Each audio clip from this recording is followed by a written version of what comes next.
برطانیہ کی Bradford university کا شمار دنیا کی مشہور ترین یونیورسٹی میں ہوتا ہے، اور دنیا کی 50 ٹاپ کی جو یونیورسٹیاں ہیں ان میں سے بریڈفورڈ یونیورسٹی بھی شامل ہے، یا آپ یوں کہہ لیں کہ برطانیہ کی 10 ٹاپ ترین یونیورسٹیوں میں سے بریڈفورڈ یونیورسٹی شامل ہے۔ 2005 کی بات ہے جب بریڈفورڈ یونیورسٹی کے لیے چانسلر کی ضرورت تھی، تو اس وقت پوری دنیا سے 100 مختلف شخصیات کو، جن میں ریسرچرز شامل تھے، سائنٹسٹ تھے، اکانومسٹ تھے، ان کو یہاں مدعو کیا گیا تھا، یعنی بریڈفورڈ یونیورسٹی برطانیہ میں، تاکہ وہاں پر ان کا مباحثہ ہو اور ان میں دیکھا جائے کہ ان میں سے کون سی شخصیت ہے جو چانسلر کے بننے کے لیے ضروری ہے یا جس میں یہ اہلیت شامل ہے۔ تو اس میں زیادہ تر جو شخصیات تھیں ان کا تعلق برطانیہ سے تھا، جرمنی سے تھا یا پھر امریکہ سے تھا۔ جرمنی کے ایک سائنٹسٹ تھے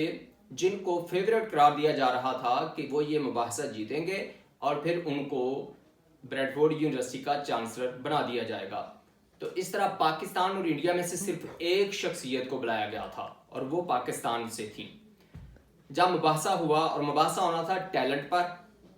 ماڈرن سٹڈیز پر اور لیڈرشپ پر، جب کابینہ بیٹھی، مباحثہ ہوا، تو پاکستان کی اس شخصیت نے اتنا زبردست مباحثے کو جیتا کہ جس کی وجہ سے جتنے بھی ڈائریکٹرز بیٹھے تھے بریڈفورڈ یونیورسٹی کے یا جو کابینہ تھی وہ سارے کھڑے ہو گئے اور ہال تالیوں سے گونج اٹھا۔ انہوں نے بڑی داد دی اس شخصیت کو، اور جرمن سائنٹسٹ اس شخصیت کے پاس اٹھ کر آئے اور ان کو مبارکباد دی کہ آپ بریڈفورڈ یونیورسٹی کے چانسلر بننے جا رہے ہیں۔ پھر جب یہ فیصلہ ہو گیا کہ ان کو چانسلر بنانا ہے تو ان سے پوچھا گیا کہ آپ تنخواہ کتنی لیں گے؟ انہوں نے پتہ ہے کیا جواب دیا؟ انہوں نے کہا کہ میں کسی بزنس ڈیل کے سلسلے میں یہاں نہیں آیا تھا، پیسے کا اور تعلیم کا کوئی موازنہ نہیں ہے،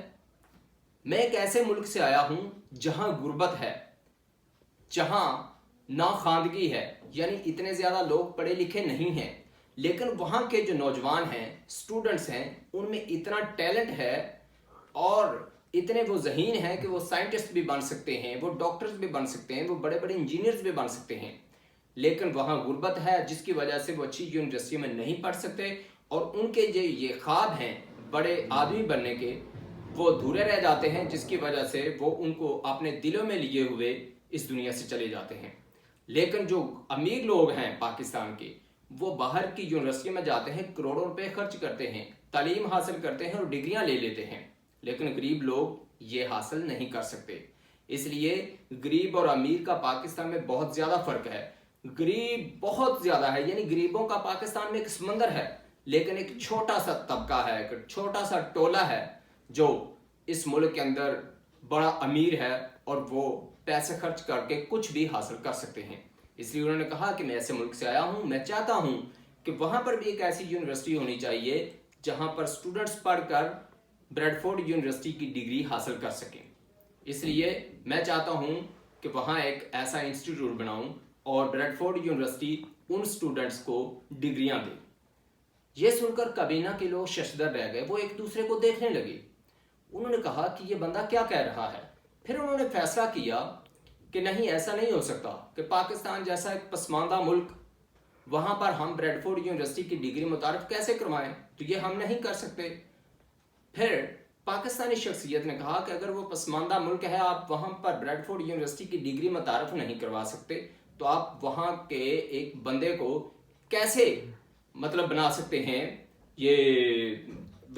جو چانسلر ہے بریڈفورڈ یونیورسٹی کا؟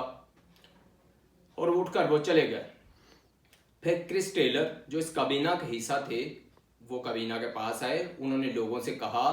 کہ بھائی یہ اس بندے میں ٹیلنٹ ہے، یہ بندہ کچھ کرنا چاہتا ہے، اس لیے جو بندہ پیسے پر اپنے ملک کو ترجیح دے رہا ہے اور وہ اپنے غریب لوگوں کا سوچتا ہے، تو اس لیے وہ بندہ کچھ نہ کچھ ضرور کرے گا۔ تو آپ اس طرح کریں کہ اس کو بریڈفورڈ یونیورسٹی کا چانسلر بنائیں اور جو اس کی باتیں ہیں ان کو مان لیں، یعنی جو وہ چاہتا ہے وہ کریں۔ اس پر کابینہ نے فیصلہ کیا کہ ٹھیک ہے، ان کو چانسلر بنا دیا جائے گا۔ انہوں نے اس شخصیت کو بلایا اور ان کو مبارکباد دی اور کہا کہ آپ جہاں پاکستان میں چاہتے ہیں وہاں کیمپس بنائیں، ایک ہم وہاں پہ پڑھنے والے اسٹوڈنٹس کو بریڈفورڈ یونیورسٹی کی ڈگری دے دیں گے۔